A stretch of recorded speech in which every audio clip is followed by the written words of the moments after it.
Hey, we're good to go. All right. I'd like to welcome everyone to the second ward boundary and council structure review meeting. We will have a third meeting on Monday, February 8th at 7. So there's still time to register for that? We'll be accepting registrations All right. to February 8th. Perfect. And I just want to make a note that this meeting is going to be live streamed. And if anyone does have any problems with that, you're welcome to leave or keep your camera off. Council will be not commenting tonight. We'll be discussing it on our Tuesday, February 16th meeting. And I think that's everything. Welcome, John, again. Thank you, Mr. Mayor. Sarah, are there any other formalities from your end, or can we jump in? Yeah, I think we can jump in. I'll just do the quick introduction. So this meeting is going to be more of an interactive workshop. I think that went really well in our previous workshop, so I'm really hoping for another good night. You'll see throughout the night, there'll be many opportunities to provide input. So we did have more participants register for tonight. I think maybe some might show up later, but we will try to limit your feedback to maybe one per question so that everyone has a chance to speak. There'll also be plenty of time afterwards at the end to provide further feedbacks or ask questions. So without further ado, I would like to introduce our consultants who are leading this board boundary and council structure review. They're from Strategy Corp, John Matheson and Alex Glista. So John? Thanks, Sarah. I just want to begin by, and thank you, Mr. Mayor, for being here tonight, and also other members of council who are making the time. It matters a lot that you're here, but I also really appreciate that tonight is really all about the participation of the residents who are here. And so a big thank you to you. We'll be spending, about 2 hours or so talking about local democracy in Grimsby. So that's a really great way to spend your time. And it's a really valuable contribution to your community. So thank you for making the time available. I'm just going to share my screen. Oh, if you can permit that, Sarah.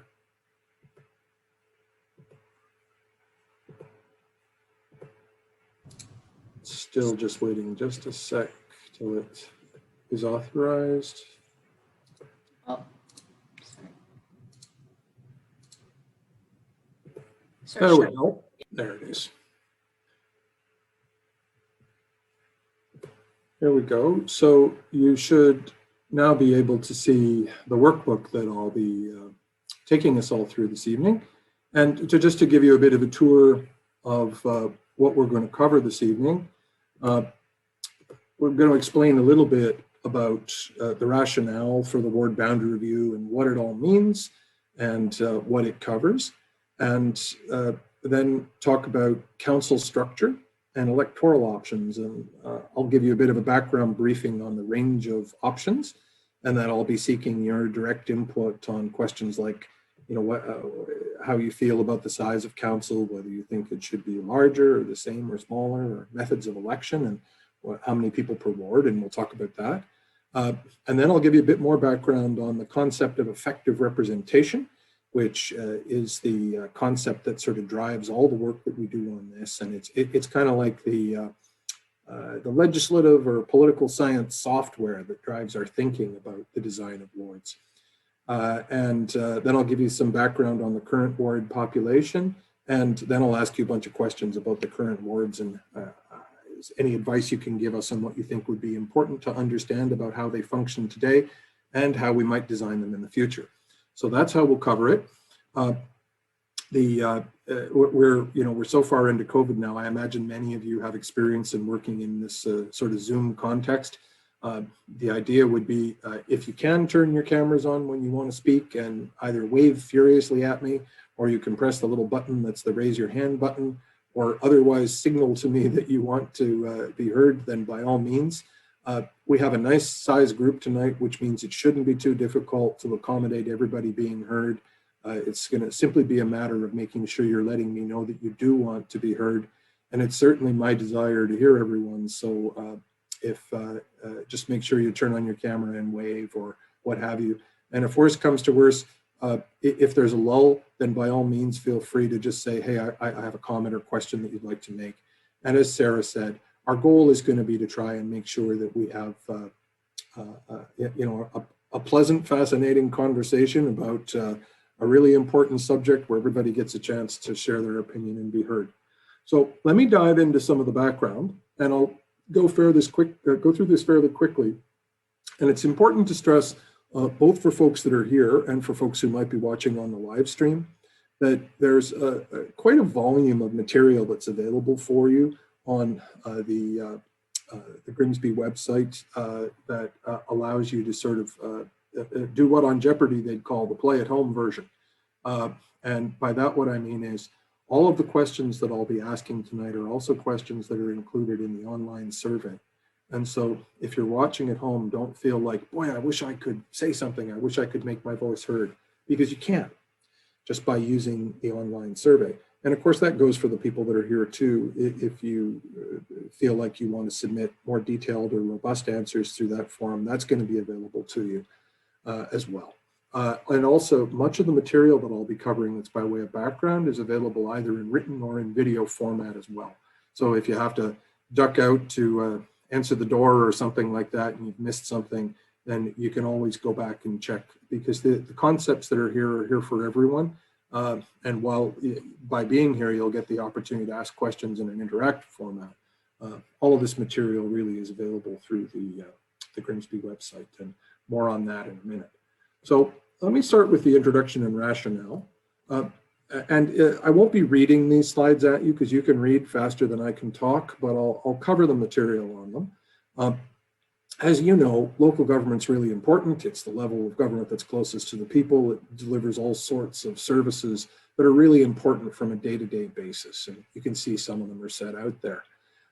So leading your elected council, you have a mayor and 8 councillors. And as you know, they're elected every 4 years. So we elect our mayors at large, which means every eligible voter is entitled to cast a vote for their election. And in Grimsby, you have 4 wards. And what's interesting is you have 2 wards per councillor.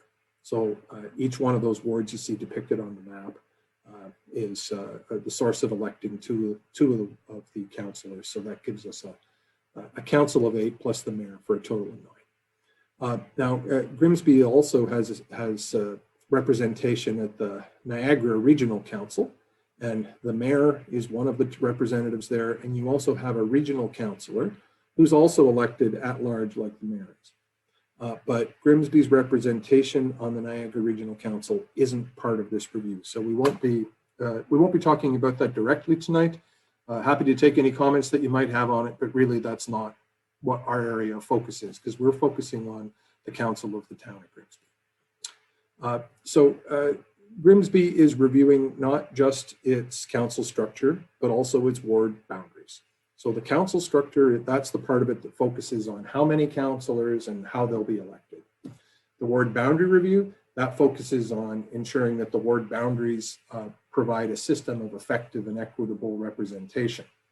And we're supposed to design wards that won't just be good for today, but they'll actually last for a period of at least 10 years that will cover the next 3 municipal elections. And that's 2022, 2026, and 2030. So the idea is to not just think about, I guess it's a bit like Wayne Gretzky would have said, you want to think about where the puck is going to be, not just where it is today.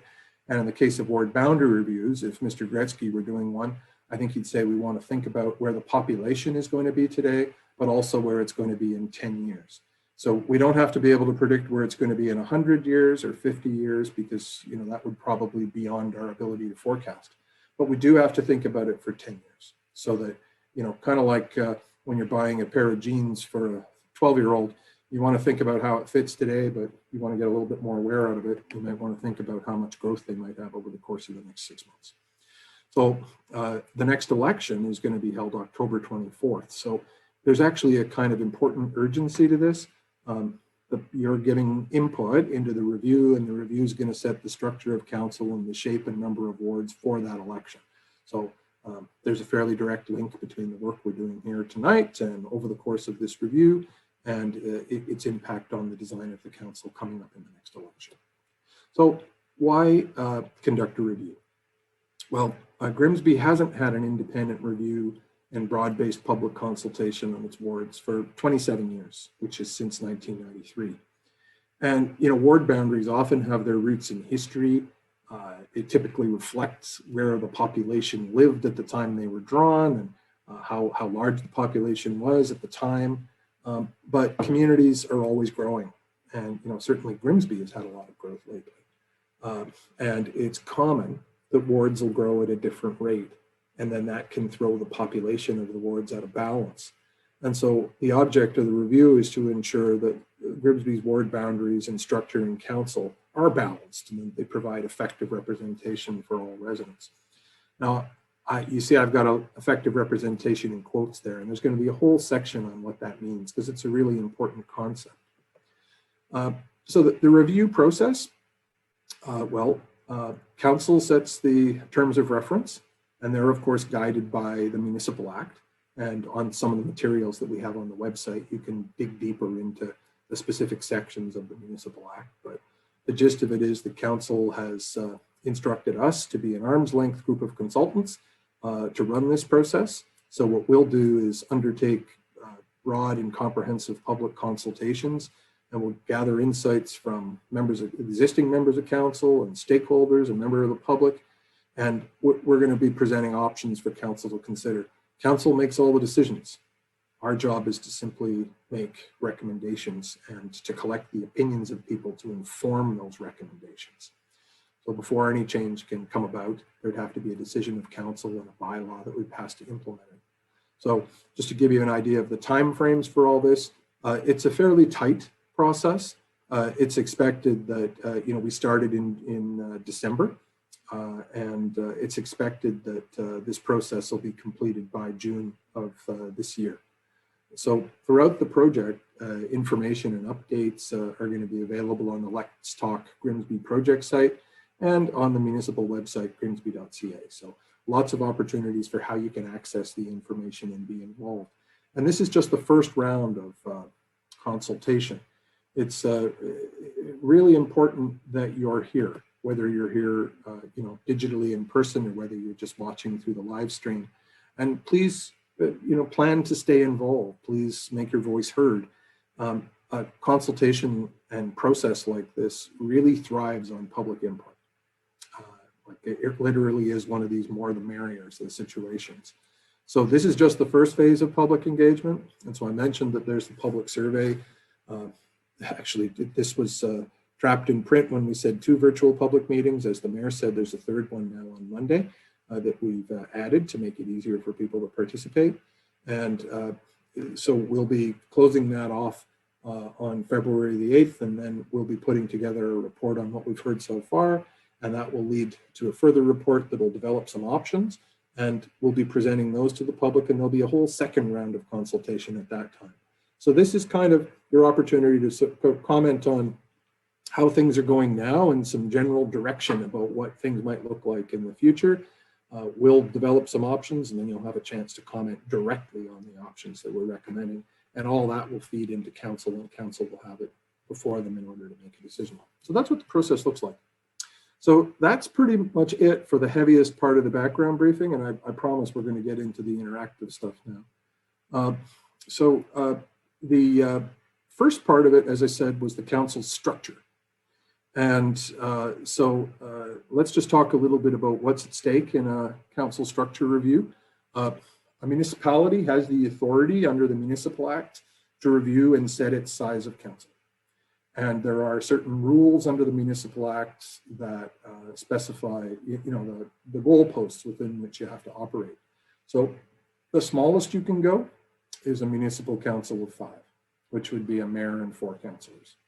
Now, you can have larger councils, that's permissible, and actually there's no explicit limit on how high you want to go in terms of size. The head of the council, though, must be elected by the municipality at large. There's no optionality there. But there are 3 different options for how councillors can be elected. The first option is by ward, which is what you do now. So you create wards and then the councillors are elected by ward. The second option is you can elect all councillors the same way you elect the mayor, which is at large. And you can also use a combination of both. So let's just take a look at how that plays out. If you, oh, hang on just one second. I'll just clear that up. If you look at a cross-section of 30 municipalities, Ontario, which we picked, which have populations that fall between 21,000 and 51,000, you'll see the numbers of how they've selected and acted to pick council size. And you might say, well, why did you pick a range of 21 to 51? And that's because Grimsby is more or less, well, not quite in the middle, but it's at 30,000 and on pace to grow. We thought that that was an appropriate cross-section. So you see that of those 30 councils, 9 of them have elected to have councils of 9 members, which is the same as Grimsby. So Grimsby is sort of squarely in a reasonable place in terms of size, common size, and other similarly sized or similarly municipalities with similar populations. 12 have councils of 7 members, and as you can see, the remaining 9 are kind of all over the place. From the boxes that are this size represent 1, and that's 2. So you can see that 1 has 5, and 1 has 6, and 2 have 8, and 1 has 10. So there's lots of different options going all the way up to 16. But the most common sizes are 7 and 9. So the first question that I have for you is, do you have any thoughts on the current size of council? Do you think it's the right size? Do you think it should be bigger? Do you think it should be smaller? Any thoughts you might care to share on the size of council? And just while you're thinking about what you might say, I want to introduce you to my friend, the virtual yellow sticky, because if we were having a normal workshop kind of environment, chances are you'd be sitting in a room and I'd be sitting at the front and I'd be getting magic marker over my fingers and I'd be trying to write on little yellow stickies, and then there'd be a battle between how far back you were in the room, and you probably would have sat in the back row because always the first people in the room pick the back row, and you'd be squinting to see my writing on my yellow stickies. And I think one of the nicest things about COVID, it's always nice to be in the same room, but hopefully we will have none of the problems of you reading how I capture what you're trying to say. So Andrew, why don't you go first, because I see you have your hand up. Okay, and as opposed, I've gone through all of your slides. I've filled out the survey. So if I might, let me take 1 or 2 minutes and sort of go through all of the answers, because they all link in. Actually, Andrew, I'd prefer if you didn't, because I'm trying to take everybody through. So if you could just restrict yourself to this, it'll kind of mess me up a bit if you jump over everything. Okay, then I think it should be less and an odd number. Okay. Do you have a view as to how many? I mean, 7 seems reasonable. Clearly, 5's a bit on the small side. One of the things that I would like to see is 1 councillor per ward, and there be 1 council in the south and a pro rata number of councils, ward seats in the south. So you see, now you're seeing how you mess me up, because I'm having to I know how I'm messing you up. Yeah, but, yeah. I don't think the number is critical. I think the issue is that it be pro rata to population, and that the north have 1, the south have 1 vote. Okay. So look, I may get you to comment on that specific stuff again later. I just want to give everybody a chance to work through on this so we're not jumping around all the time. But it's not because I'm ornery, it's just because I'm trying to be organized for the benefit of everybody else. So I just to summarize, what I got from you so far is 7 is reasonable, 5's a bit too small. And the other thing I want to capture so I don't lose it is the size isn't necessarily as important to you as the fact that it's a relative parity. I think that was the point you're trying to make. Yeah, that's right. Okay, thanks, Andrew. And so who else would like to comment on this?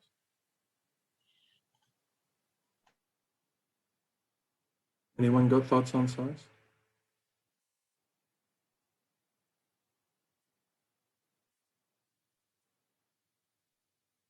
Yeah, okay.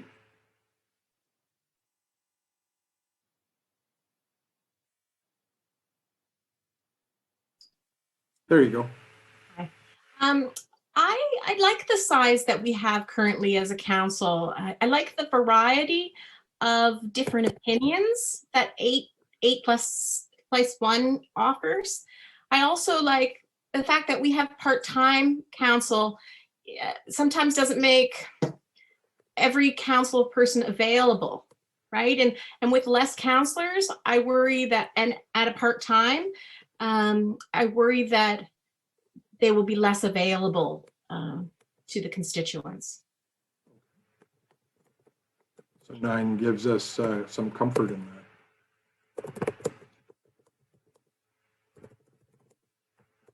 that. If there's anyone else who'd like to speak, I can't see you right now, but you're more than welcome to either just because there's really a fairly manageable size here, so you can either just turn on your microphone or you can turn your camera on if you're comfortable doing that. But if you're waving at me, Bev or Divya, I can't see you, or Diane. There you are, Diane. Hi. I think that I like 9. I think that going to 11 would be very unwieldy for council meetings, given how long they take as it is now. Adding 2 more voices to speak a couple of times each could just, push them way past midnight. So I 9 I think is good. But maybe 7 is good. I think, I did the online survey and I struggled with it because there were a number of questions that I didn't feel that I was qualified to really answer because I didn't have that much information. So I had said for this one, 9 sounds good. Thank you. Great, thanks. Evie, did you want to comment on this one, or Bev?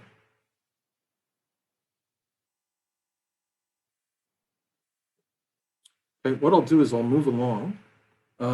The second question gets into how other councils are elected. So we took a look at the same 30 Ontario municipalities.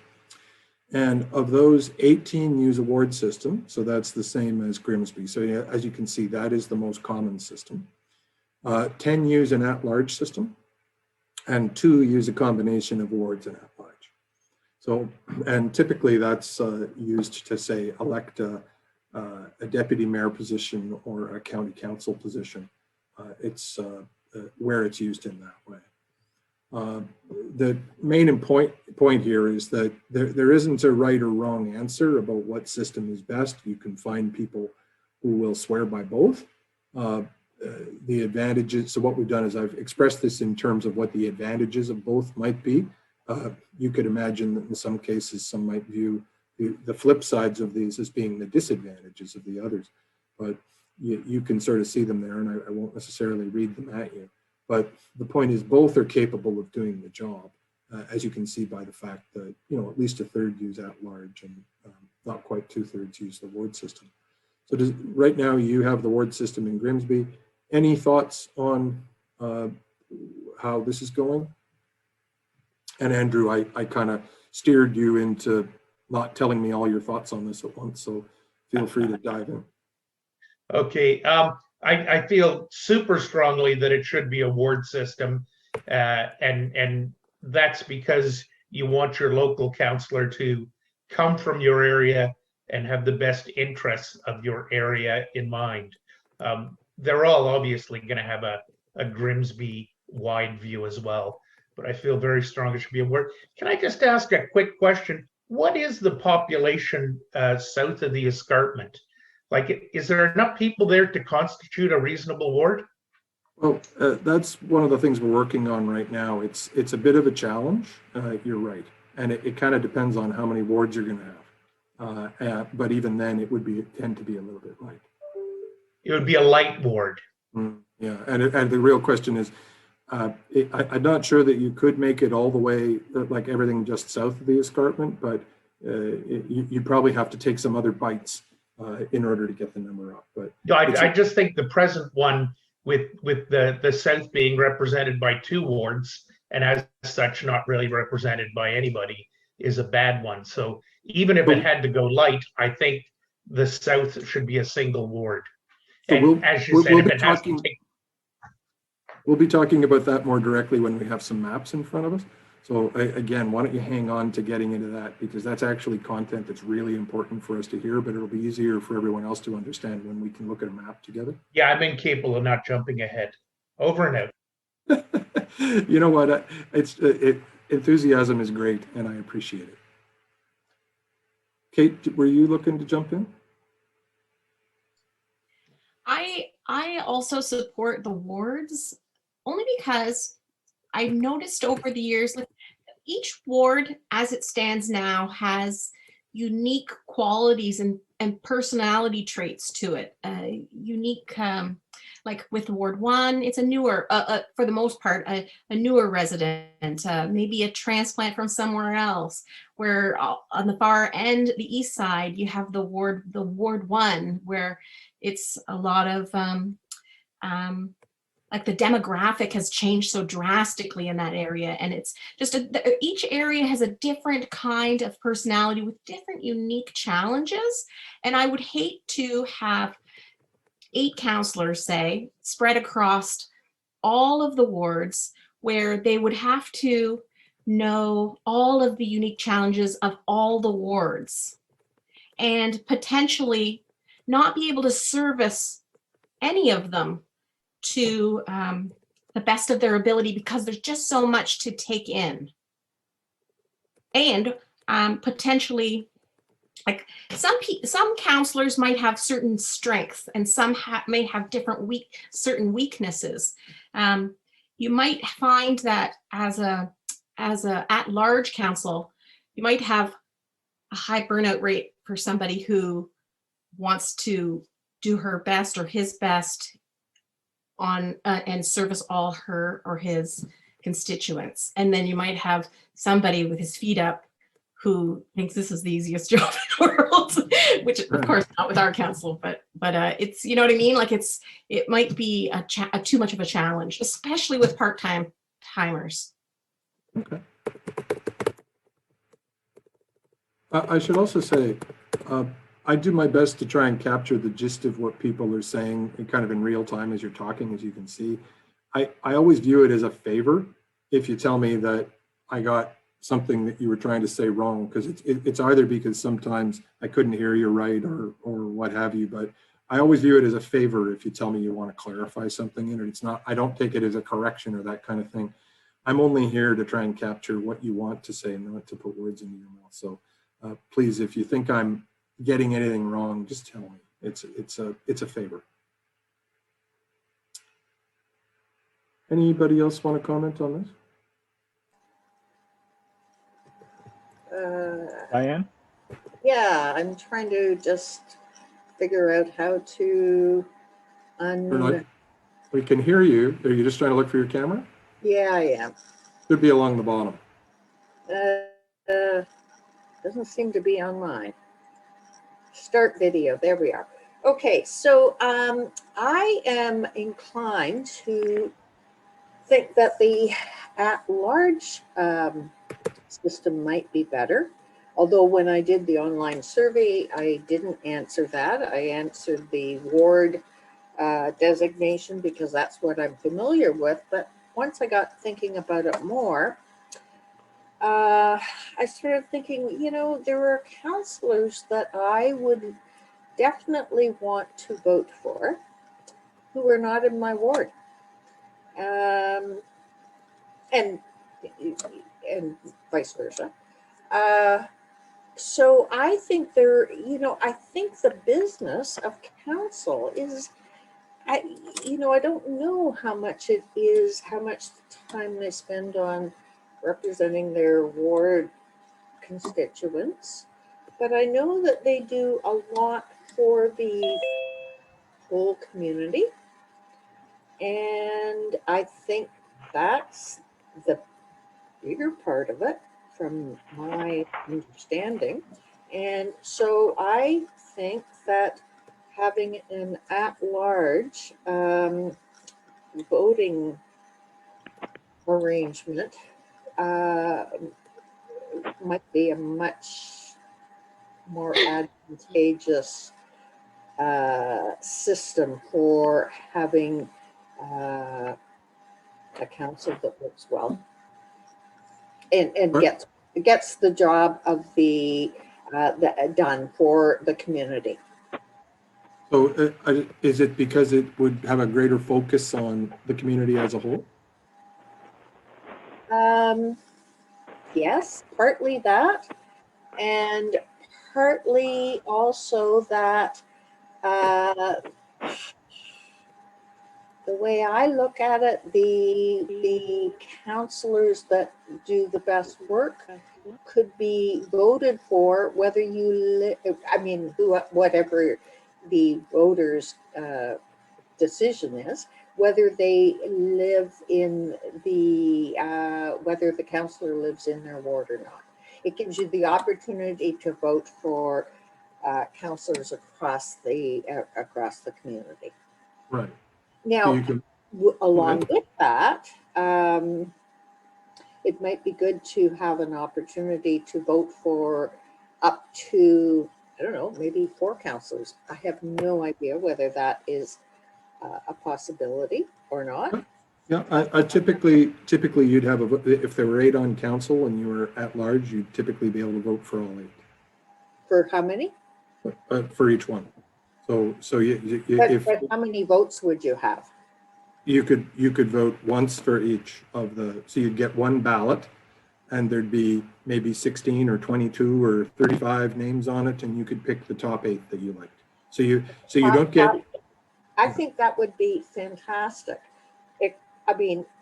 And as long as people would not be required to choose 8 because they might not know 8 or want to vote for 8. And you'd hate to have people just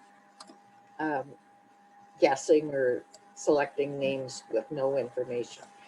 Yeah, I guess that's my feedback. Thank you. Other thoughts? Hi, this is Nick. Hi, Nick. Hi. So I just want to throw in a thought because there's been 2 for the ward system. One thought around the at-large. I'm actually curious about the combination.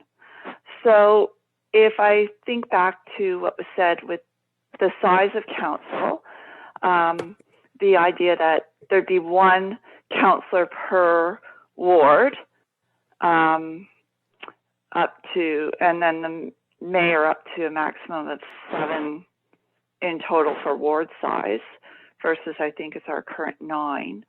Perhaps then if you had that, you as ward, you could have the 2 further counselors as at large.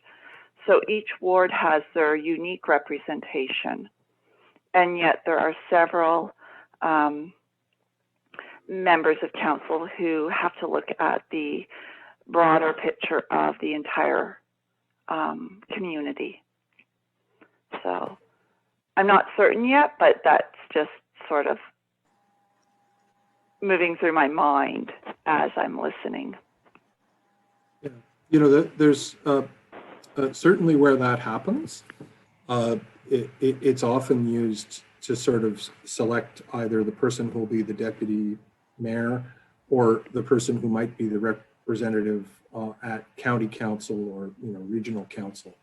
And, you know, where I think one of the reasons why it's not used so often where it isn't used for that purpose is because you kind of create 2 classes of councillors, because, you know, some would only have to say get elected by a 4th or a 5th of the population, depending on how many wards you have.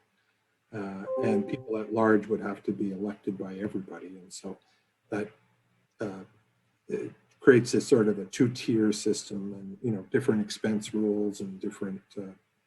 So it's not that it can't be done, because as you can see from the chart, it is done. But that's the, I didn't put the pros and cons of it, because it tends to be the the smaller third option, and that's one of the difficulties of the system that people identify. Okay, but based on what you've just commented, I wonder if, as you indicated, where the at-large member becomes the representative at the regional level, perhaps it is a positive that the entire community have voice in who represents them at the regional level. And in fact, that's what you have right now. You do have a regional councillor who's elected at large. And so this would be taking a Grimsby person and electing them on the same basis. So it's typically where there's a hybrid. They don't have a separate person who's elected to, like it often happens in the county system. You know, there's so much to know about Ontario municipalities. It's actually great fun. Once you start peeling the onion, there's just more and more and more to find out. And it's without getting into a lengthy diatribe about the difference between regions and counties and that sort of thing. You have a directly elected, or an at-large elected regional representative who sits on regional council. In a lot of municipalities where they have this hybrid approach that you're describing, it'll be that person who's chosen to be the representative of the county. So,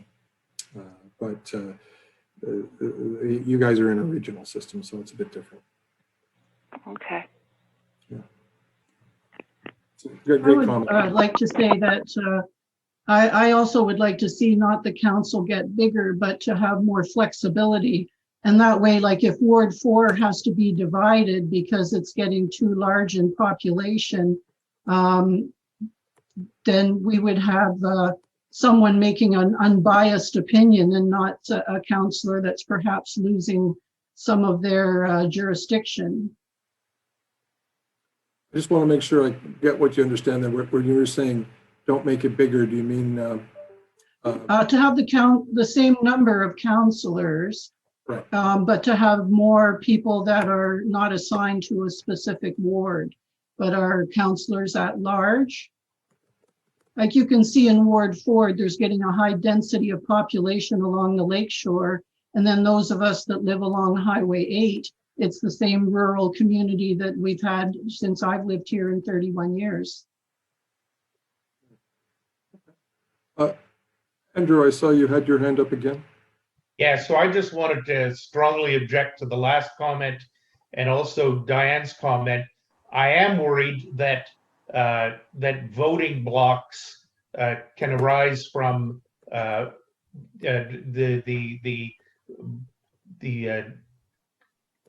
town-wide elections. I think you want to have wards so they can represent specific areas. And to the comment the last person made, absolutely, there's density down by the lake, and there's no reason they should be shouted down by a half dozen houses on Main Street West. So I think it's important that the wards allow people to elect people from their area.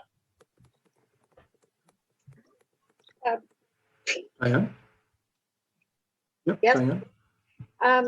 So I don't think that most of the councillors, I think when they're doing their business, it's not for the benefit just of their ward to the exclusion of other wards. So,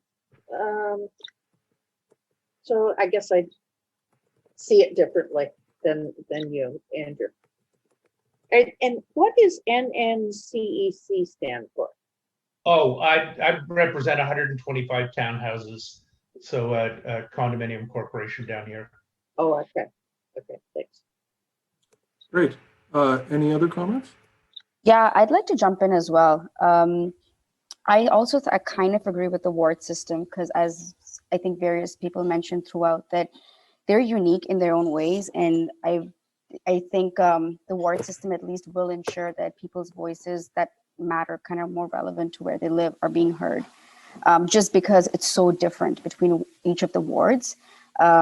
It's a great thing that they're different, but I do think that means everybody will have their own concerns and strengths and weaknesses, and they should have a chance to discuss them.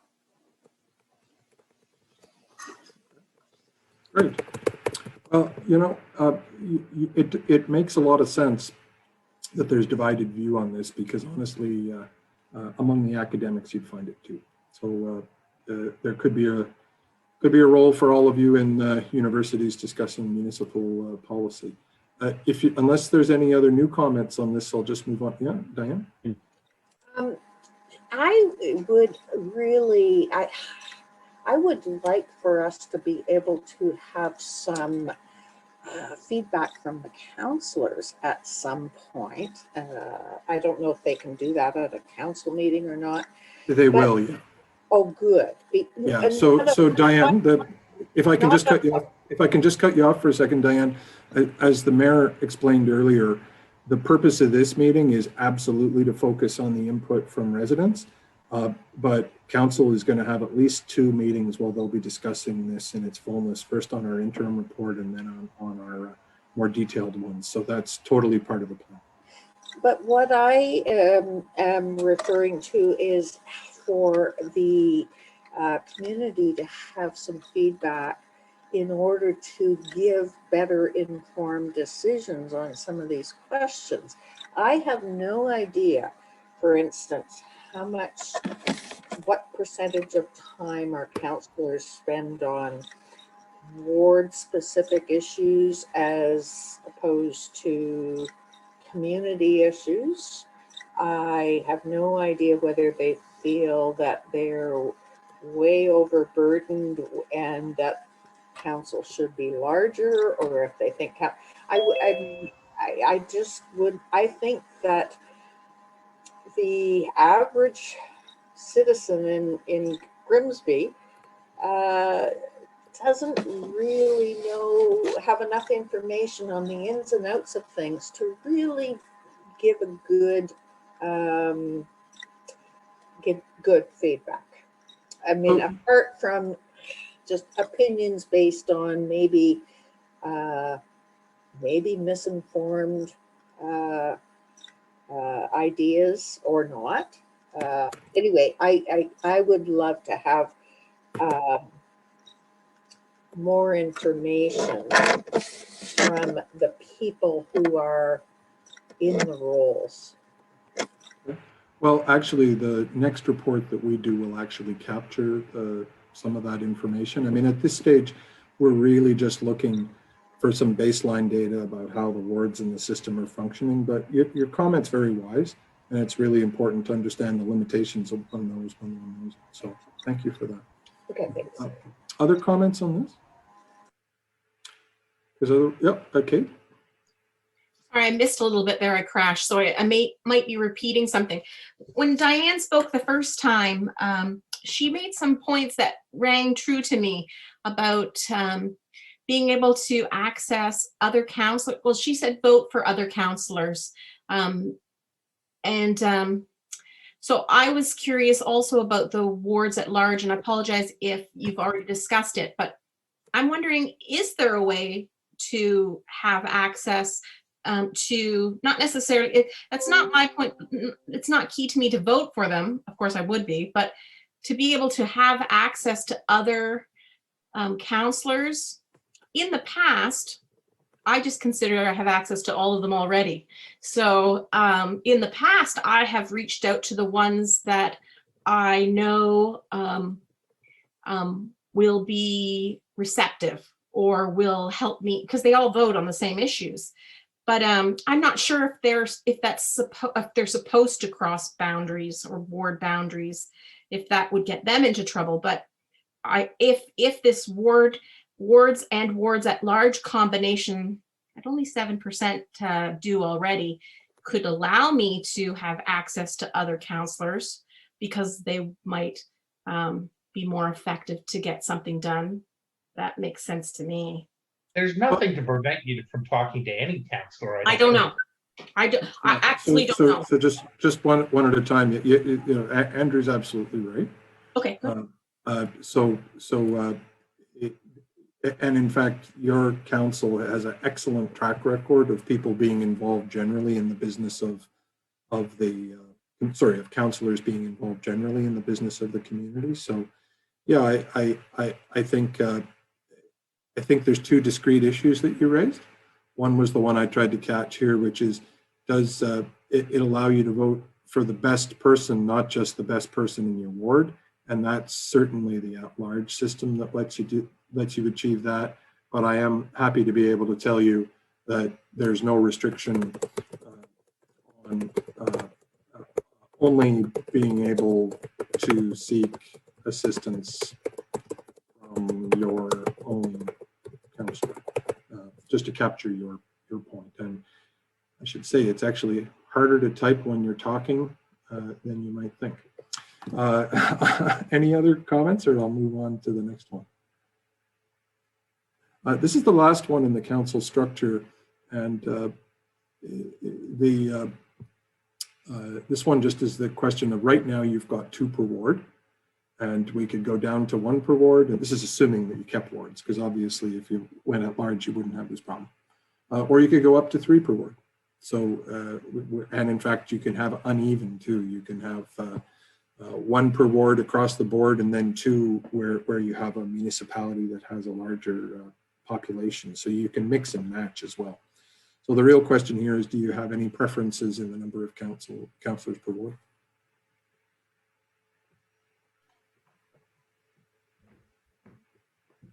Yeah. Yeah, so it's a double-edged sword answer.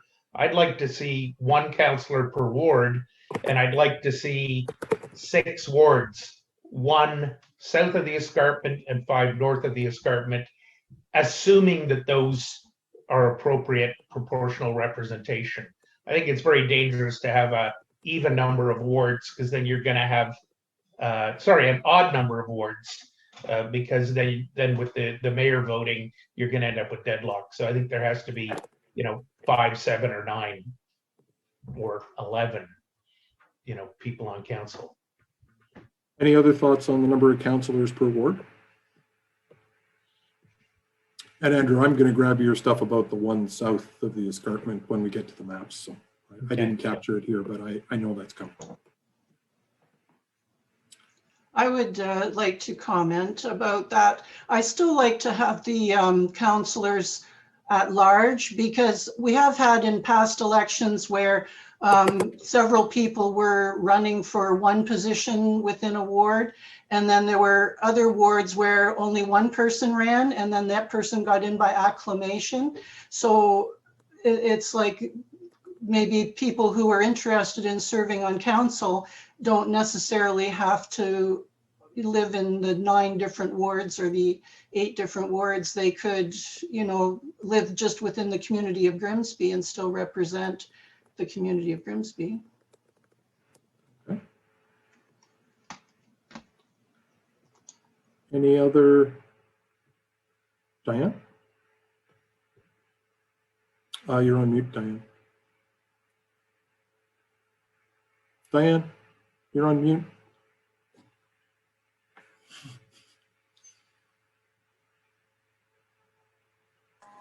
There you go. Thank you. I liked hearing what Bev said, and so that raised the question in my mind that I'll put to you, and that is that if, for instance, we had voting for all councillors at large, how would they then be assigned a ward to represent, even if they didn't live in it? Because it probably wouldn't work out that we ended up with 1 per ward or 2 per ward.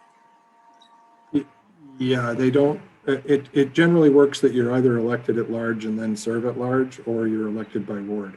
I'm not aware of there being a system where you're elected at large, but then kind of become minister for Ward 1 or minister for Ward 2, if you will. I think that's a good idea, so maybe that could be considered. Okay. Well, you know what? That's the reason why we have public meetings, is to get new ideas. So, Okay. Thank you. hang on, I just want to make sure I get that. Just going to call it, could they be elected at large and assigned representational responsibility for a ward? Yeah, I think that captures it. You know, the more I think about that, just off the top of my head, the more I think that is a really good idea. They don't need to live in the ward in order to represent it. I think that's sort of silly. If they're representing a ward, they'll get to know what the issues are in that ward and they'll do a good job, or not. Okay. Other comments?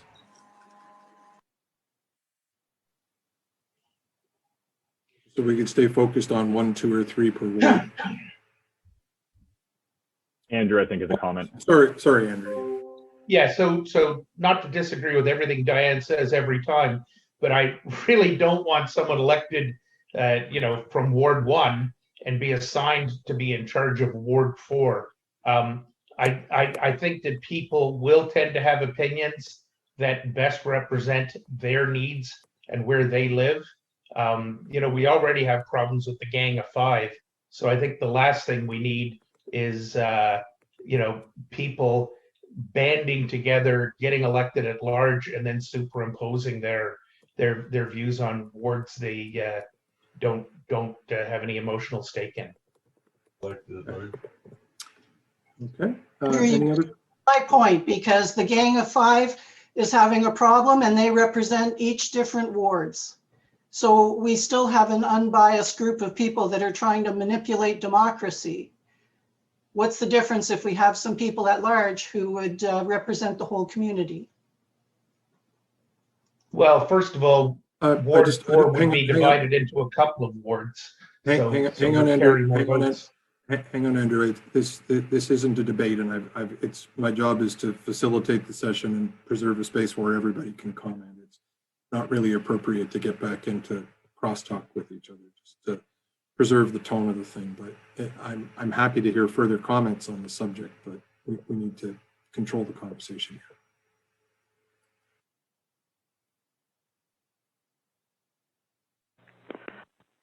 Kate? Hi, this is Nick again. Oh, okay, Nick. And then Kate. Thank you. I just have a quick comment. One of the participants mentioned that there have been occurrences of someone being elected by acclamation because there were not enough people in a ward actually running for a counselor's position. I think I find that concerning because in my mind, that does not allow for full participation of the electorate. So in a sense, by allowing for acclamation, does that not rob the electorate of their voice? And so in that case, would it be better to have an at-large system? Again, just a thought of what's running through my head as I'm listening. Oh, thanks for that. Thank you. Mitigating the risk of acclamations is considered one of the better features of going to an at-large system. So your point is well made. Other comments? Okay, so what I'll do is I'm just going to dive into a bit more background now, and thank you. We're going to move off of council structure and we're going to get into the wards. I've been promising to sort of take you on a bit of a tour of the concept of effective representation. So let me just do that. And then that'll lead us to a conversation about the existing wards. Andrew will be able to talk to me about his desire to have one south of the escarpment finally, because he's been very patiently letting me get away with not taking that down yet.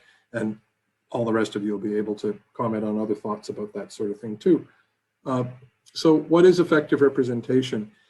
It comes to us from a very important court case that's known as the Carter decision, which related to electoral boundaries in Saskatchewan in the 80s. But the Supreme Court of Canada gave us 5 principles that should go into the design of electoral boundaries. And there's the 5 principles I'm going to discuss in turn. So I'm not going to read the list of 5 at you right now. What I'll just do is take each one in turn.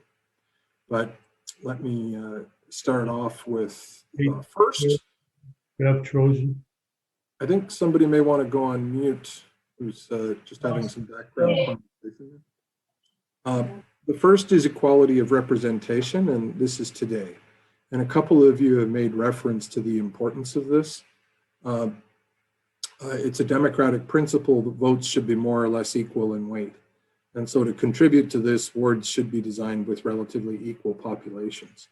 And, you know, in some places in Ontario, the various ward sizes get quite distorted by time and by, you know, their original design. I actually saw one instance in Eastern Ontario where one ward was about a tenth of the size of the others. And that went back to the original time of the creation of the township that it was in. And, you know, it had the net effect of, well, it was a very extreme case, but it had the net effect of making that one particular ward about, you know, their votes were about 10 times more powerful than the votes of any of the other wards. So that's the essence of it. That's a very extreme case. So you want to avoid that. So wards should be designed with relatively equal populations. Now I say relatively equal. Why that? As opposed to equal, like why not perfectly equal? Well, because some variation is inevitable. You know, as a practical matter, residents come and go, so it's impossible to keep ward populations perfectly equal, and the courts are okay with that. But they go further. They also recognize that some degree of variation may actually be desirable because it can contribute to promoting the overall effectiveness of representation in the community. So the courts are more than happy to allow us to have some variation. The question is how much? And there is no hard and fast rule that you must follow in the province of Ontario in relation to this. And in fact, even over my career, this question has evolved somewhat. But it's generally accepted that wards should not vary from the average by more than 25%. So as long as we're inside that band, it's acceptable. But making them as equal as possible is likely to be desirable. And the only reason why you should deviate from that, according to the court, is because there's some other benefit that speaks to overall effective representation. So the foundation of this conversation is equality of representation. So it's in the math. And I said that that was true today, but it's also important to consider equality of representation tomorrow. And we're not just designing the wards for today. As I mentioned, they're supposed to last for 10 years, cover the period of 2022, 2026, and 2030. So the second factor we have to consider is how growth is going to affect the balance of ward sizes in the future. And a couple of you have already very wisely mentioned that there's really heavy growth down in the Ward 4 zone. And so we have to be very mindful about how that growth is going to continue to distort the relative equality of the wards over time. And then as Andrew has mentioned, it's also important to figure out, you know, if you have enough people in a particular area that may have something in common in order to generate enough to have a ward both today and tomorrow. So our future reports are going to be trying to understand that relationship, and we'll be making recommendations based on the mathematics. But the third, fourth, and fifth elements of effective representation actually don't have anything to do with math at all. And they elaborate why it's okay to deviate more and to get you up around the 25%. And so the third one is the means of communication and accessibility within the municipality. And this one invites us to consider how people actually move around and access municipal services. And that can be something that can legitimately influence the design of wards. But oftentimes this is of relevance in some of the really large municipalities. You know how, you know, like up in cottage country, for example, you might have one community that's at one end and another one that's an hour and a half away in the other end. And where you move around and do everything from your groceries to go to school or consume municipal services could have everything to do with what end of the municipality that you're in. And if you get stuck in the wrong one, you could wind up being 45 minutes away from your service area. When there would be another place that was much closer. So how people actually move around matters, but I'll be interested in whether you think that's a factor that's relevant in a relatively tightly drawn community like Grimsby. The fourth is geographical and topographical features.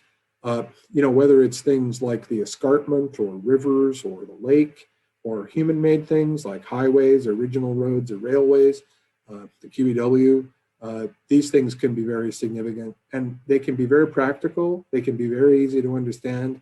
And, when they talk about, the reality that sometimes, the other side of a highway feels like it's miles away just because you don't tend to walk across that boundary or something like that, that can be a basis for designing wards. And then finally, both diversity and community of interest. And this is really important because community of interest is the thing that reminds us, whatever you do, don't go willy-nilly dividing up places that think of themselves as one place. And so in the Grimsby context, one of the first things we heard was that Grimsby Beach thinks of itself as one place, and it's been one place for 150 years, and so that ought to be respected. But there's also having representation of diversity of interest. And that can be an issue that comes about when, say, you slice and dice things too much so that a community that does exist gets divided so many ways that it's diluted too much and feels like it has no representation. And so diversity of interest and community of interest are two other things that the court wants us to take a look at. So what's really interesting is we start off with the math and we look for equality, relative parity. And that's really important, not just now, but in the future. But as one Ontario tribunal put it, ward design is not just a purely mathematical exercise. So over the course of the ward boundary review, we'll be taking into account all of these things, and any of the questions that I'm going to be asking you through the rest of this are really to help elaborate things that I think you'll see directly relate back to the Supreme Court of Canada here. So I'm just going to give you some background now on the populations of the existing wards. This data is based on StatCan data from 2016, but we've actually updated that by getting Grimsby water metering data to further reflect the growth to the end of 2019. It's actually more difficult than you might think to get exactly up-to-date population data. And so over the course of this is going to continue to improve. And we're also working on the development of the forecasting out to 2030 as well. But the numbers as we understand them now is, as you can see in the we'll start over here on the left-hand side. We've got the 4 wards. We've got 2 councillors per ward for a total of 8. The population, as we understand it right now, is about 30,335. And you can see the relative share of these of the population, and you can see the variance from the average. And what it shows you is that Ward 4 is heavy, and it's greater than the 25% plus or minus swing that would normally be tolerable.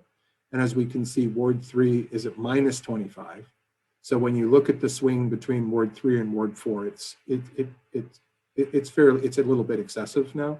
And the real concern is that with Ward 4 continuing to grow, that's going to get worse over time.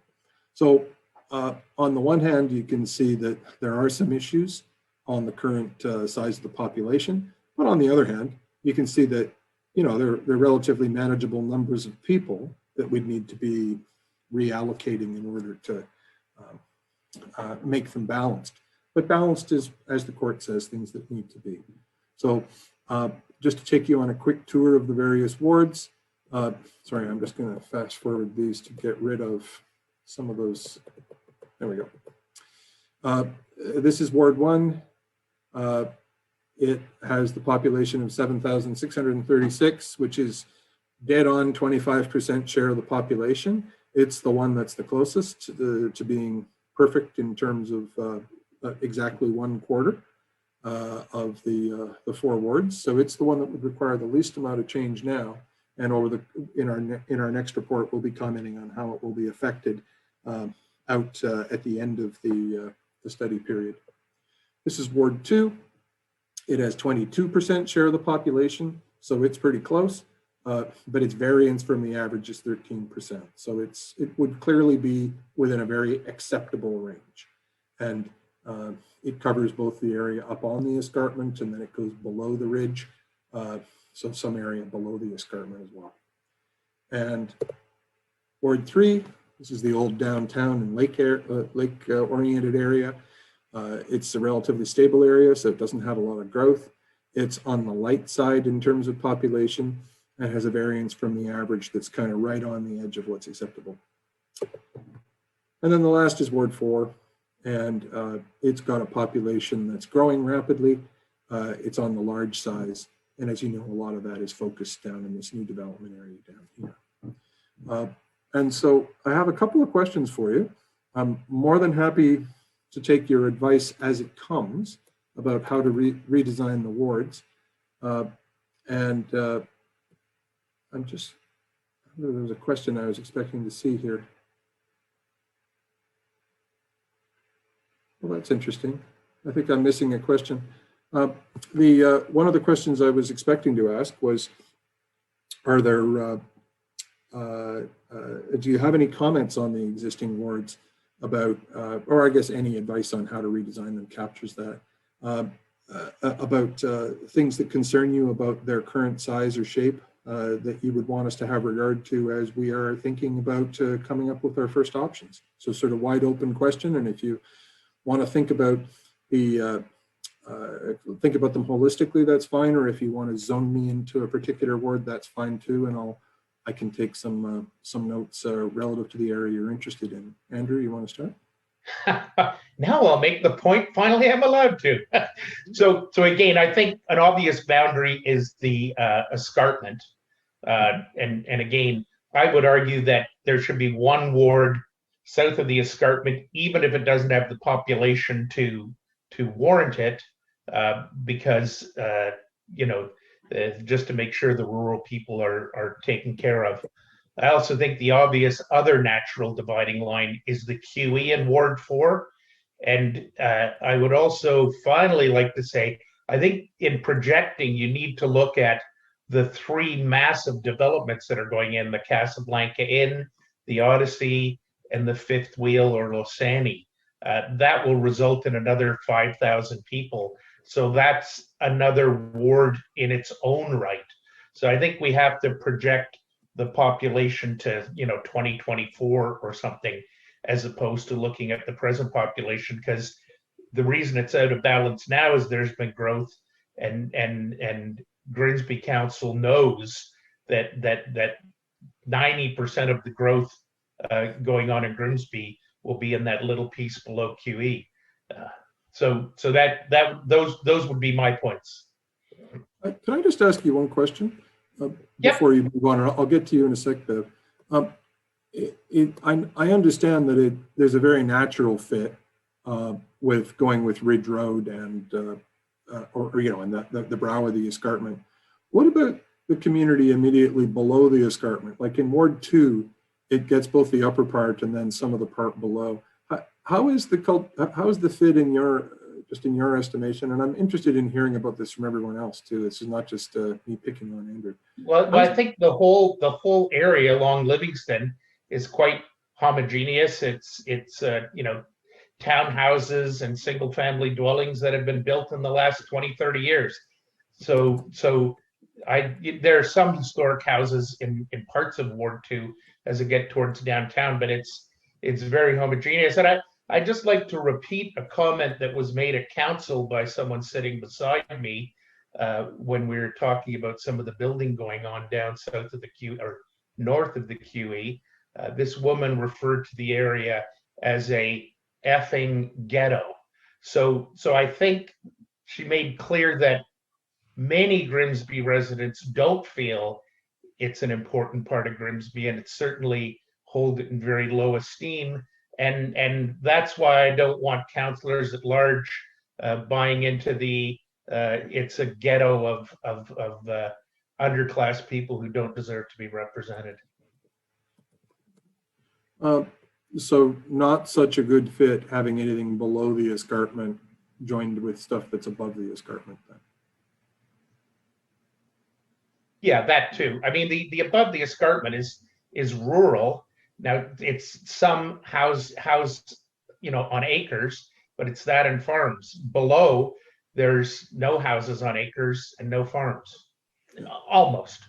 There's a couple out Main Street a bit, but in the 99%. North of QE deserves authentic interpretation, and not a good fit between lower. Okay, who's next? Bev, thank you. I wanted to suggest that the Ward 4 below the escarpment could be divided along Casablanca Boulevard, and that way the new Lausanne development would be in a separate ward from the other development that's in Grimsby on the lake. And I think, you know, currently there is no Livingston Avenue extension out towards Oaks Road, which was proposed when they were talking about the GO Transit coming to Grimsby. And so if they did have the Livingston Avenue extension out to Oaks Road and the housing that would follow the extension of that street, then that would divide the population again into east and west of Casablanca into a different ward. Okay. Other comments? Kate, and I'll get to you, Diane, next.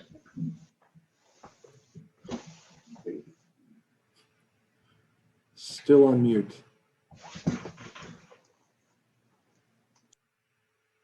Still on mute, Kate.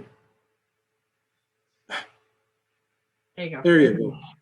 So on social media, somebody made a point that it made sense to me in her opinion of the division of the wards. And she had mentioned, not necessarily pies as in a pie shape, but she had mentioned that she liked the idea that the waterfront is one, not dividing wards up so that they they only had unique characteristics, like a ward that captures the waterfront, but having wards that have similar elements within each, where if you divide them straight from the water to the top of the mountain, if we did do a ward system, each councillor would be having would have a better understanding of all the top subjects of the erosion, our lake erosion, where Ward 1 and Ward 3, well, I guess the newer ward, also Ward 4, will be facing that eventually, maybe not. But also, like if you think about the West End, we've got the newer development, but when we go towards the escarpment, we've got more of a historical area of our Main Street West. So they have the historical and the newer development. And if they go up onto the hill, they've got rural. So they would have to have that kind of understanding.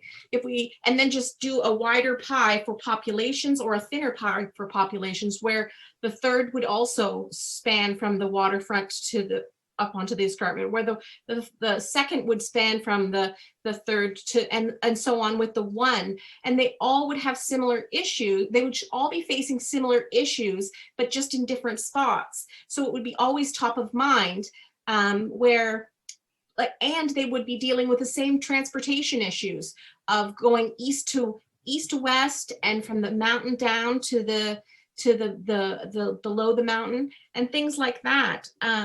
I really thought that was an interesting idea. And whereas Ward 1 might have a slightly wider pie than, or Ward 4 might be slightly thinner because it's so intense in intensification. Because if you look at the different wards, I've got them somewhere here. Like we're facing more growth coming in the current Ward 1. We're facing more growth in the downtown because the downtown Ward 3, which is zoned for intensification, but we're also going to be facing more intensification in Ward 2, potentially along Main Street East, current wards. So I see that Ward 1, I see less chance for intensification there. Only because it's a pretty, like I see some, but not as much as the other areas. So I could see the pie, and this was somebody else's idea that I thought was insightful.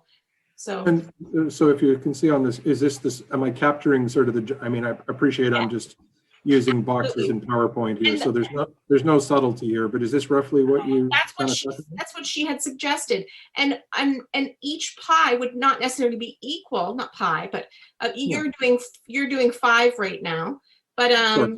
yeah, no. But each one would be thinner towards the population. But also, not only that, but we're looking at different we're looking at some, right now in the west end of the town, we're having a seniors resident being built along Highway 8, seniors representation. We've got in our downtown core, we have seniors homes. In our east end, we have a great number of seniors residents. We have it all throughout our whole town, but I think that it might even divide up our age demographics well. Mm-hmm. It might economic demographics. It was interesting, her insight on that, and I yeah. Who's next? And Andrew, I want to give everybody a chance to go first before I give any seconds. I think, were you next, Diane? Possibly. So maybe to follow up on what Kate has indicated, I'm kind of impressed with that. And Andrew, I don't mean to pick on you. However, there's no picking on anybody here, so it's all good. His suggestion about having the south part of Grimsby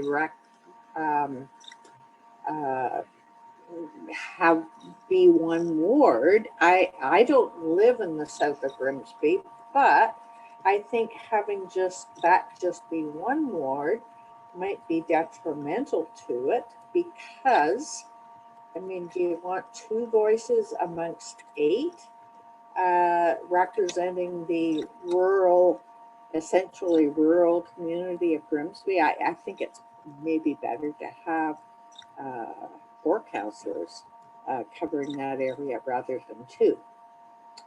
That's my input. I may be totally wrong, and and sorry, I just want to make sure, were you saying that you sort of were impressed by this kind of thinking, but then you were mentioning it'd be better to have 2 councillors, so I just want to make sure sorry. Well, yeah, if we're talking about 2 per ward, I think better 2 wards for South Grimsby rather than just 1.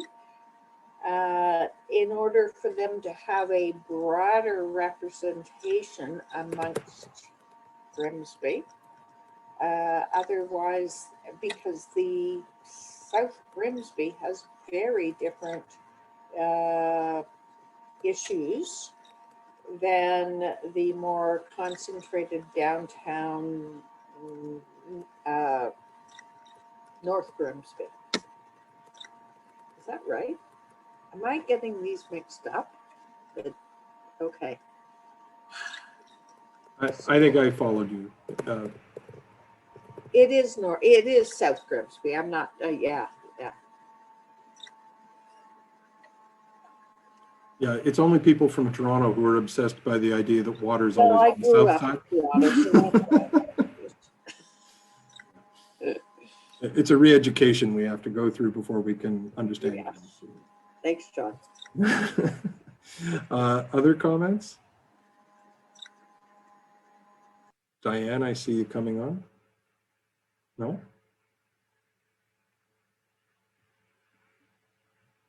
Other thoughts?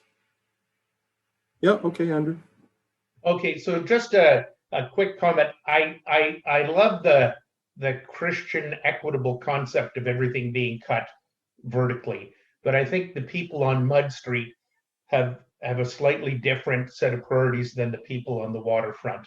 So why, and effectively that's just saying everybody's going to be a member at large, because so that structure you're putting there is really a member at large sort of strategy. I also think the comment that maybe we should just cut the Losani development off. All of that, essentially every house south of the QE, and I know there's going to be 5%, this isn't true, are condo or condo townhouses, like condo apartment or condo townhouses. They have a particular set of interests and needs. So I think it's a natural community from the water treatment plant over to the DND land south of the QE. almost everybody there is in a condo townhouse or a condo apartment. So, and to Diane's point, I think the population will bear that area, as it's projected to be populated in a couple of years, probably deserves to be 2 wards. So now you're talking about, 5 or 7 wards in Grimsby. Because if there's one north of the escarpment or wherever that line is drawn, maybe it's Main Street, I don't know. And if there's 2 in the in the northeast portion, then you're probably talking about 5 or 7 wards in total. Right. And just I want to do justice to what you were saying about, potential alignment there. Where I guess we start with yours as a one south of the escarpment, and then just tell me again where you'd put these, just so that I'm. So you can call it 1, but 1 or 2 south of the QE. Okay. South of the QE. Sorry, north of the QE. North Right. of the QE. Sorry, That's what I have thought. I've always lived in places where the water was, but the whole way across to where it is right now, that border where you have it now doesn't include the Losani land. So I'm saying bring the purple across to right where it is now. Right. Okay. And so 2 here. And then you can decide where the rest of the, there's basically, you can see 3 colors, the Right. residual 4, the Ward 1, and the residual 2 and the Ward 3, and then it'd have to be divvied up into 3 or possibly 5 wards. Right, as is required to get to the map. Yeah, to get the population balance. Okay. Any who else would like to? So 1 here and 1 here and look, this is exactly the kind of crayon sort of modeling you do at the start, and then what you do is you go off and what we'll have is all the digital mapping in place with all of the different zones with both the current and the projected population. And so that's how we spit out the different options, and so that you get the right numbers built into the different options. But that's the next phase. But that encapsulates it very well, what you've drawn there. But what's really valuable about what you guys are doing is you're saying, listen, this is something that's at least worth evaluating to see if it works on the numbers. Bev, you were next. I just wanted to say, can you hear me okay? Yep. That when they moved the high school out to the border between Grimsby and Beamsville, and certainly McDonald's is going to be moving out there too. It's going to really change that population, because people will want to live close to the school, and they'll build more housing in that area too. So that would be around the like past Bartlett Avenue. Right, that's sort of over here, right? Yes. Yeah, that's all But I was saying. Grimsby's That's built going after to the be border. changing, where the population is moving, like, yeah. Oops. Who else would like to comment? Any other thoughts on sort of the, what I like to call fun with maps? Because there's a sort of a really interesting big question for you that I wanted to maybe try you out on before we get too late. And if you have any further thoughts on the map, we can go there. If this were like a law school exam, you'd probably say, oh, this is just a trap to see whether I can remember all the elements of the effective representation test and see which one I think is most important. So yeah, busted. That's exactly what this is. So the question I have here is that there's really many possible and legitimate ways to draw ward boundaries. What do you think is most important to you? And really the question is kind of why, like at the end of the day. And I apologize for those who are preferring the at-large, that this isn't meant to assume that any decision or particular outcome is made in regard to at-large. It's just my job's to make sure that I know what you think in case they do decide to maintain a ward system. But honestly, the most important thing about our role in this is to not have opinions. It's to report on opinions and then make independent recommendations. So at this stage, we don't have any preconceived ideas about what it should or shouldn't be. It's most important that we're in listening mode at this stage. So this assumes wards, but that's not meant to be an assumption of an outcome. So the options here are that the words should be adjusted but not redrawn. And so the theme there is no change for the sake of change. Tweak it as little as possible, but respect the fact that if it ain't broke, don't fix it kind of logic. And the second is, look, the most important thing is to get the numbers right, because there's no real reason to tolerate significant deviation in parity. So don't, just draw them as equally as possible so that they're all approximately equal. Then the third principle would be, no, respect the established communities. I don't care, or if you're, or this could go with this one too. You know, in your search for drawing it equal, whatever you do, don't split up places that are communities of interest or established neighborhoods. This could be drawn in collaboration with that too. Respect transportation and service patterns. And I think to the point that Andrew was making, this one here, this would probably deliver a very high degree of empathy, right? Because everybody would have 1 foot on the escarpment and 1 foot in the lake. But if you think about the transportation challenges going this way, they'd be split up in lots of different voices, and you know, and the downtown would potentially be split up in lots of ways. So that principle would say, no, be reflecting transportation and service. Another principle could be easy to understand, reflect obvious geographical features. Or another could be, make sure that you continue to deliver effective rural representation. So, you know, that might tolerate a little bit more variation in population in the spirit of just making sure that you have sufficient representation for the rural area. And then the other is encourage a Grimsby-wide view. Make sure that you include a variety of geographies and neighborhoods and perspectives. So those are, you know, 7 different ideas, but then there's an 8th called something else that we didn't put down here, but it's important to you. So happy to take any comments on what you think is important or what you think is not important or what you think is missing from this, you know, having regard to everything you've been thinking about so far. So whoever would like to go first, go ahead. Or if you have any questions about the question, that's fine too.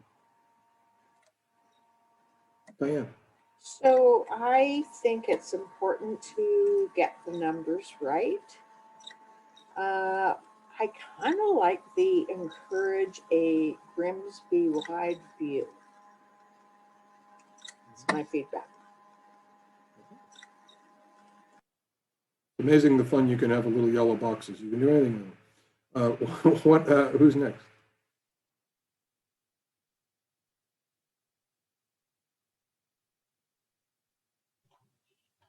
Kate. I'll get you next, Andrew. I agree. Somebody else, let Kate go. Yeah, she's gonna go. I agree with that. I like the encourage, and that's where my thinking is coming from. Encourage a wide variety, like a wide array. So I know what's on the minds of these people.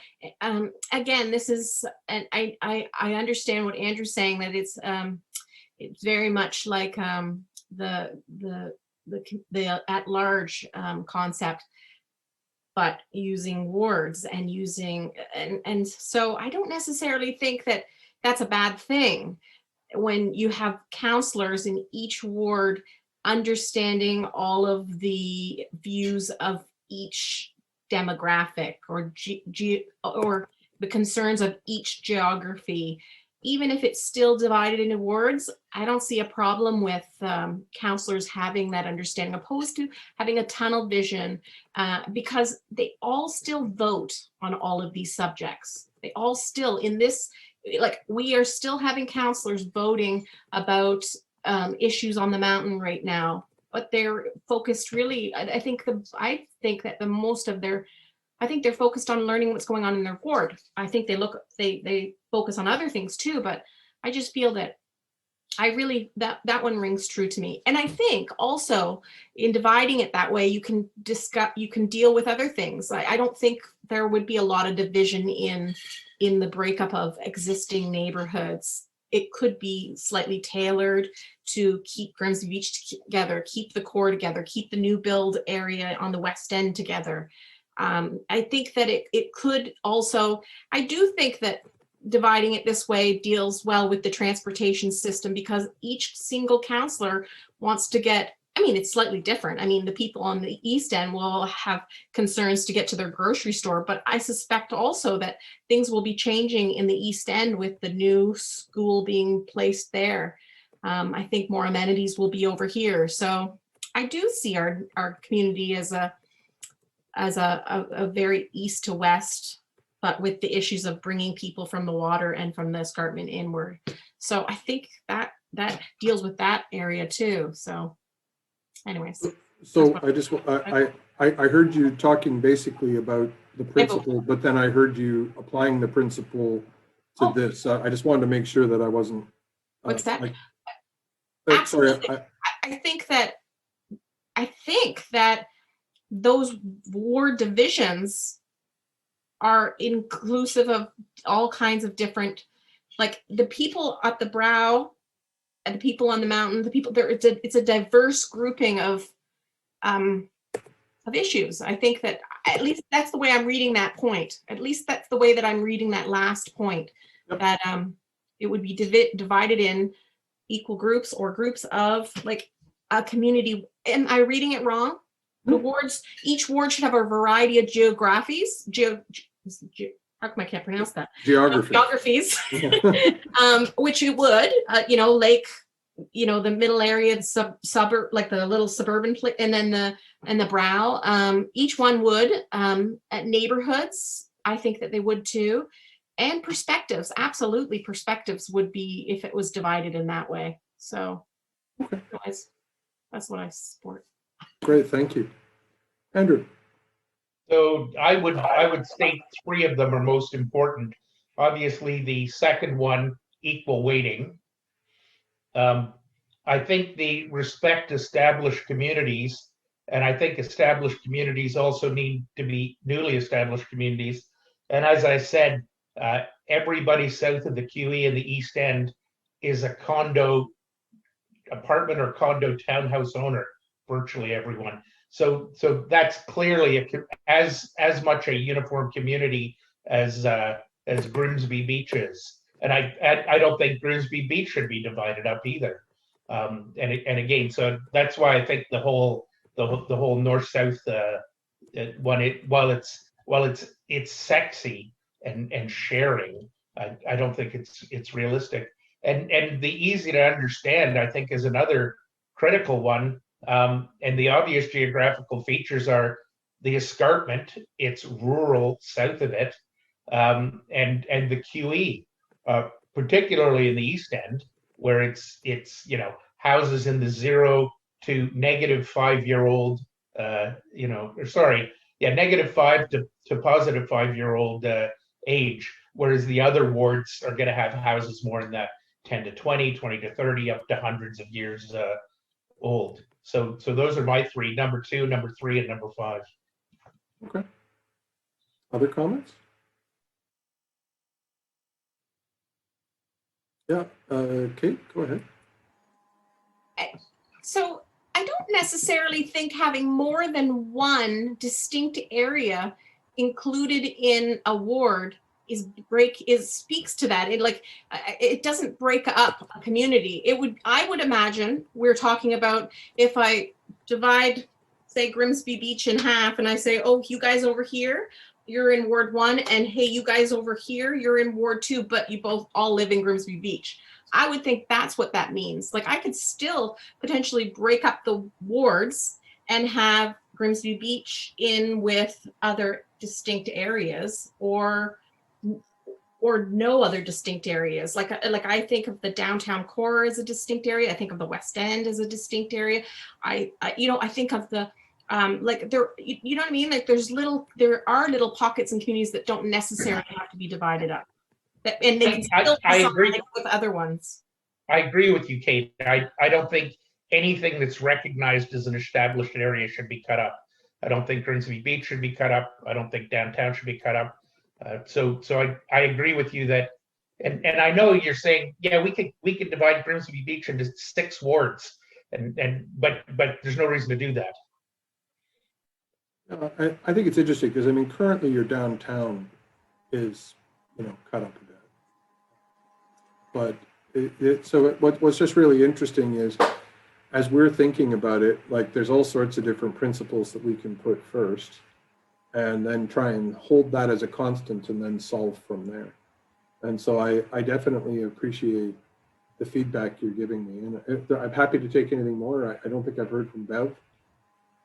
Well, I have just been thinking, I still encourage more of the Grimsby wide view. I hate to think that people are become too vested in their own neighborhood and their own interests, and that the whole good of the community should be the priority.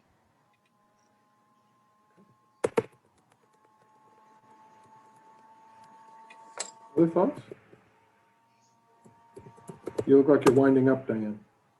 Oh, so I just want to say that I don't think that having easy to understand boundaries is particularly valid at all. I don't think it makes any sense that they're easy to understand. You don't think that matters? I don't. No, Okay. I mean, you look at the map and no, I don't. Okay. Thanks. Any other thoughts on this? I should just also say, like, we're happy to take any other comments that you've had reflection back at the start on your size, because I know some of these things, you think about the wards and then you go back and think about the size and it can change how you're thinking. So just before we sort of wind up, because you've actually covered the main questions that I wanted to ask. Is there any additional thoughts on size or method of election now that you've had a chance to think about the whole thing holistically? I would like some dedicated to the ward and some at large. Mm-hmm. A balance of both. And I'm particularly interested in the transit system, however that might evolve. We've had people move into our neighborhood that wanted to give up driving, and they didn't have any option but to leave Grimsby because there was no public transit system, and they didn't want to be at mercy of taxis all the time. So a transit system would be good for an aging population that may want to give up driving. Right. And do you think that there's any one particular structure that would tend to get people thinking more about transit? I know they're leaning towards on-demand transit right now. Actually, all of Niagara, I believe, wants to use this all of on-demand system. And, I think that's okay as long as people aren't waiting more than about 15 or 20 minutes for a ride. I mean, they got to get to their doctor's appointment on time. Other comments? I see Andrew, you're back on. Yeah, I mean, everybody wants more transit, but the problem is nobody's using the Grimsby Transit, and there's insufficient density to support it. So Toronto has high density and lots of people without cars. Grimsby has low density and people with cars. So I think it's a chicken and egg. I think it would be wonderful if we all got rid of our cars and there was transit, but there's just not the population density to do that. Fort Erie's had a transit system for years that's smaller than Grimsby. So fortunately, while we have a lot of problems to solve tonight, the transit system is not one of them. But Right. if you thought that there was a system of creating a ward system or not that would best further a transit system, like if you thought thinking at large would promote transit, or if you thought a ward system would promote transit, or if you thought a particular alignment of wards would get in the way of transit, that's a way to link that important topic to where we're focused tonight. And any other comments on this? Because otherwise, Madam Clerk, I think we have put our dedicated participants to a very high test of their energy and patience and in answering all of these difficult questions. So any other questions from the participants that you wanted to cover?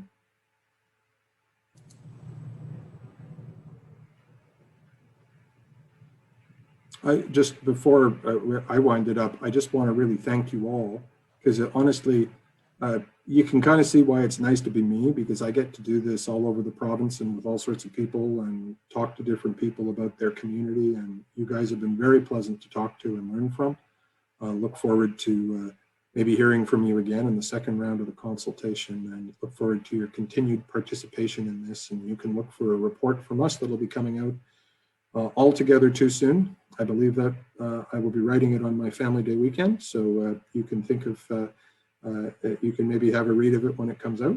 But your participation is really important to get the creativity of this process and to get the authenticity of your feedback in it. And so I really appreciate it. And I know that the members of the mayor and the members of council who are here appreciate it, because you know, they have what is sometimes a very lonely job, and your being here is a real strong endorsement of how important that job is. So thank you. Thank you, John. I also wanted to say the online survey is still available on letstalkgrimsby.ca until February 9th. So we can get, if you wanted to participate online as well, please feel free to join.